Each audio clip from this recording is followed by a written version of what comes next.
Ipinaliwanag na ng Korte Suprema kung bakit ibinasura ang hiling ni Senador Bato de la Rosa na pigilan ang pag-aresto sa kanya. Sabi ng Korte, nasa imahinasyon lang ni de la Rosa ang sinasabi niyang paglabag umano sa kanyang mga karapatan. Nakatutok si Maki Pulido.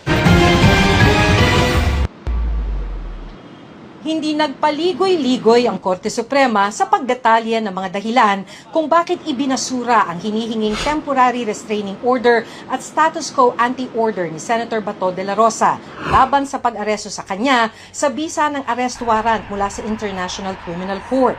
Ayon sa Korte Suprema, tila mas nasa imahinasyon ni de la Rosa kaysa sa realidad ang sinasabi niyang paglabag sa kanyang karapatan laban sa iligal na pag-aresto. Unang-una sa lahat, sabi ng Korte, wala naman daw malinaw na karapatang kailangang protektahan kay de la Rosa. Binigyan pa nga raw siya ng protective custody ng Senado dahilan kung bakit hindi naisilbi ang warrant ng ICC at napigil ang kanyang pag-aresto. Bigo raw si de la Rosa na ipakitang may matinding pangangailangan para sa pag-i-issue ng TRO upang mapigilan ng irreparable injury o matinding pinsala. Dahil wala naman daw malalabag na karapatan, wala raw mangyayaring irreparable injury. Dahil hindi naman daw naipakita ni de la Rosa na nararapat siyang mabigyan ng TRO, hindi na rin nag-issue ng status quo anti-order. Sa 15 mahistrado ng Korte Suprema, 9 ang pumabor na ibasura ang petisyon ni de la Rosa, 5 ang kontra sa desisyon at 1 ang hindi bumoto. Sa concurring opinion ni Justice Alfredo Benjamin Caguioa, sabi niya, hindi dapat sagipin ng Korte ang isang personalidad, lalo na isang public officer na humaharap sa kasong mass murder na kailangang maidala sa International Criminal Court.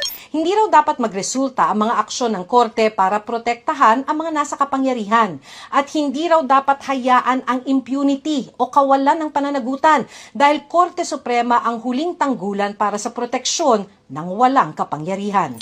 Dapat mag-ingat din daw ang Korte na magamit na politikal na basahan para linisin ang mga taong may dugo sa kanilang mga kamay. Sabi pa ni Caguioa, malinaw daw na hindi kailangan ng hiwalay na warrant mula sa isang hukom sa Pilipinas para ipatupad ang pag-aresto sa mga kasong hawak ng ICC, taliwas sa argumento ni de la Rosa. Sa separate concurring opinion ni Associate Justice Marvic Leonen, ipinunto niyang inukupa ni de la Rosa ang pinakamataas na posisyon ng institusyong inatasang protektahan ang mamamayan, pero batay sa mga alegasyon, naging sentro ng programa sa mga pagpatay sa bansa.